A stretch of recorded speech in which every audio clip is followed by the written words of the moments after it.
So this shoe's got a lot of things going for it. It's the Bahe Revive, and it's a great road to trail shoe. It's also nice and wide in the toe box with a really nice deep fit, but it's also got a really interesting grounding technology in it. And if you're looking for a shoe like that, then it's pretty much the only option you have on the market. So is it good for you? We'll find out later in this review.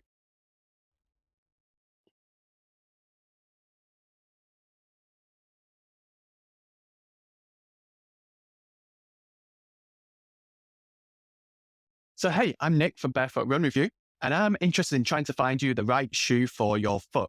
First, it starts with barefoot and minimal, but then we throw in some cushioned options for that race day and maybe a little bit more protection. But the main thing is to find a shoe that fits your foot. I've got plenty of reviews out there. I've got a website. I've got everything. So subscribe to this, go and check out my website, and you'll find everything you'd need. So today we're looking at the Bahe Revive, and it's one option that I use because it's got that wider toe box. I can actually fit toe spacers in there and have a really good splay. But let's not get too far ahead of ourselves. Let's actually look at the fit of this shoe first. So like I said, it's a super nice wide toe box here. It's actually quite nice and squared as well. So you see around this little toe area, it's a little bit more squared off than what you'd see from other brands out there. The other thing that was really noticeable for me was actually the depth of this shoe. You can probably see there that the eyelets around there or the lacing is actually cinched in quite a bit. That's personally for me. I have an average depth foot, I would say. So anyone with a really shallow foot, you might find a little bit of difficulty trying to fit into the shoe properly. But those deeper feet, the average feet, absolutely fine. And that actually carries through into the heel as well. The heel is really deep too. So if you find that you put on a shoe and it feels like your foot isn't actually seated in the heel properly, this could be an option for you because you actually just need that little bit more depth in there. So looking at the midfoot, I actually have a slightly wider midfoot, and this really flexible material helps with a perfected fit around that area. It's quite nice and wide around there. So if you need that little extra space, maybe if you're finding some ultra is a bit of an issue, I often do as well, you can actually find a nicer fit in something like the Bahe Revive. And then looking into that heel, it's a little bit stiffer. It's not the stiffest in the world, but there's something there. And actually at first I found a little bit of rubbing, especially around the outside of my heel bone. Over time that actually settled down and I managed to wear in the shoe a little more, but it's just worth noting that you may actually have that. And in addition to that, I did find this ankle cuff around here a little bit high. I actually spoke to the founders and they said they've actually reduced that a little bit from the pair that I had just to try and remove any rubbing in that area, which is really good to hear. So they were really welcome to feedback and it's great to see from a company. Lastly, again, about the depth, like I said, it's actually quite deep in this midfoot, likely because of this material being so flexible, it actually helps with much deeper fit. It's actually true around these toes as well. If you can actually see that, it's actually quite deep and extends quite nicely over these toes. And you can actually flex around in there and not have an issue with any rubbing of toenails. If you're somebody that rubs through the top of toe boxes in the past, well, this is actually a great option for you because then you actually have a little bit more room so you don't actually hit the top of the toe box. So let's look at the feel of this shoe. This is quite an interesting shoe in terms of feel. So it's got a 10 millimeter stack height, which isn't high, but it also isn't low. So you're not seeing the 4 millimeters, the 6 millimeters that you'd see for maybe Vivo Barefoot and Zero shoes. You actually see a little bit of midsole cushioning through here.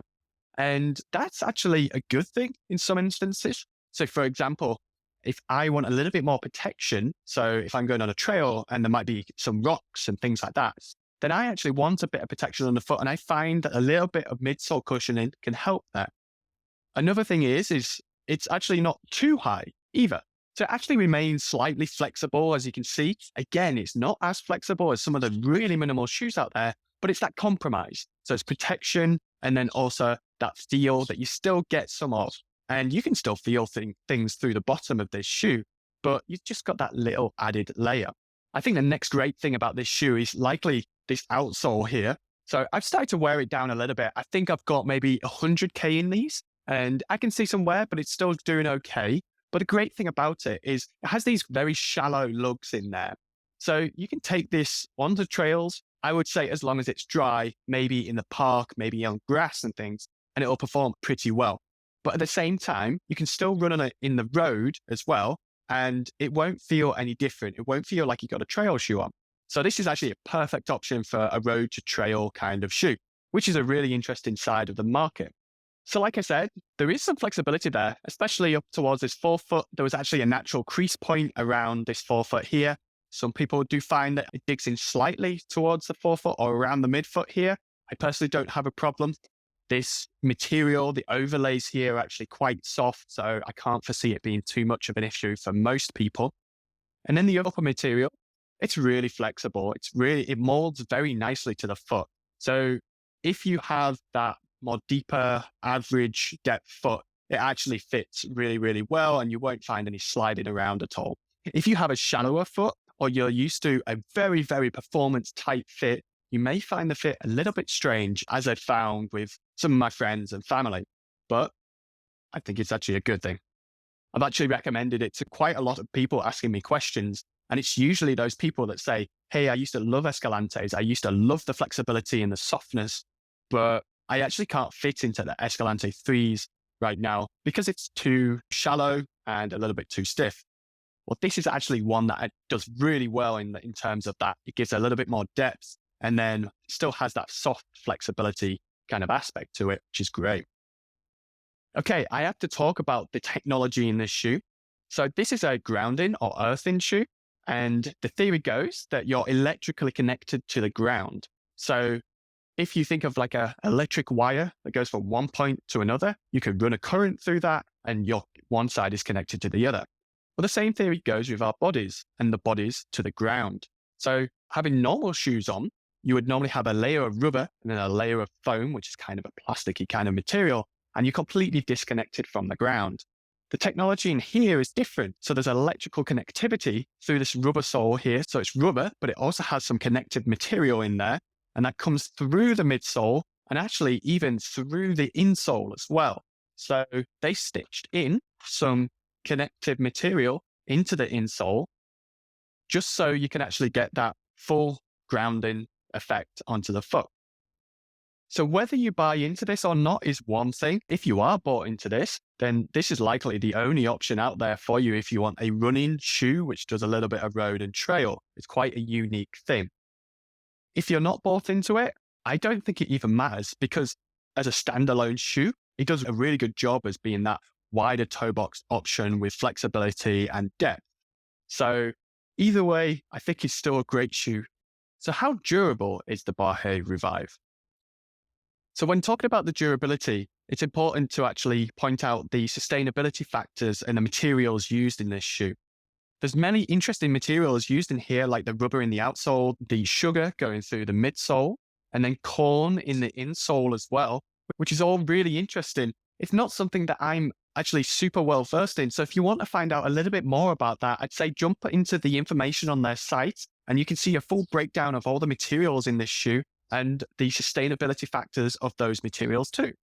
So if you look at the actual durability of the shoe, how far you're going to get out of it, I think the first thing to point out is the outsole. So I've ran about 100 kilometers in these shoes, a mixture of road and trail, and I'm starting to see a little bit of wear through this outsole here. Nothing to be super surprised at, especially considering I'm using them on the road too. But I would say that I would likely get up to the 500 mark and I wouldn't take these on the trails again. I would still use them on the road. I'm sure they would be absolutely fine there. Looking towards the upper, the only weak points that I could actually foresee would be this mesh material in the uppers here. It's very thin and flexible, which is great for fit and feel, but at the same time, that usually means it's going to be less durable in the end. The weakness is likely around that forefoot where it bends and just into these crease points. And I think that will actually split in the end, but I see no areas which is actually splitting right now. I can't really complain. It's just a guess, I would say, at that point. One area maybe on the inside of this shoe. So I actually have a little bit of rubbing on the inner liner of this shoe. It's actually somewhere where it took a little bit of time for it to break in for me. And now that I'm looking on the inside, there's a little bit of rubbing wear that I do see. And if you have a more narrow heel, then I think you might get a little bit of play in there, which would mean that you rub up against these materials and wear them out a little quicker. I mentioned this on the blog post that I wrote. These laces are actually an organic cotton, And these are like the old school laces you used to get in your school shoes, or that's how I think of them at least. When these get wet and maybe a little bit crusty, I can see them breaking pretty easy. But Bahe have said on their website and they said elsewhere that you can just order new laces from them. Another option would be to use some laces from another shoe. It's not the worst thing. So while it's not going to break down super quick, I don't think you're going to get thousands of kilometers out of these either. But for an average industry standard, it's okay. So in conclusion, the Bahe Revive has actually replaced my old Escalante right now, which is pretty interesting. It offers that flexibility and that little bit of midsole cushioning through the foot, which just allows me to have maybe an easy day on the roads or maybe hit a few of the trails if I want to. And that's actually an area where it shines. If I do want to have a road to trail option and those trails are going to be dry and not too slippy, then this is a great shoe. Maybe you run in the parks, maybe in the UK, you're in the parks there. It'll do really, really good there. The other side of it is the fit. This nice wide toe box and that deeper fit actually helps. And many people that have been barefoot for a while, they're looking for that wider option and also that deeper option just as their feet grow a little bit when they're getting into barefoot running and walking, etc. And the Bahe Revive is actually a good one for that, especially if you just want to have that easy run or maybe you hit the trails again and you have that little bit more midsole cushioning just to ease your feet into that. So in terms of areas where I'd use this shoe, well, I use them on the road, I use them on the dry trail. And then the other interesting option is because it's wide enough, especially for me, at least in the toe box, I use them with toe spacers as well, just to help actually have active toe splay while running, which helps mobilization, etc., which is quite cool. The price point, it's an expensive shoe. $190 for a shoe like this is pretty expensive. It has got those niche angles, which is the sustainability factor. It's got that grounding technology in there as well. If you want those things, then, well, obviously this is a shoe to go for. If you ignore those things, well, it's going to be down to the fit of this shoe. So it's that midfoot depth if you need it, and a little bit of width through that midfoot if you need it. And again, into that toe box, it's the same width and the depth aspect to it, which is really, really great. And a lot of times what people are missing from a lot of medium cushioned shoes. So that's really the unique angle they're coming from. If that's what you want, well, that's what you pay. So I'm going to continue using these. These are my cushioned options right now, and I quite enjoy them. So you should enjoy them too.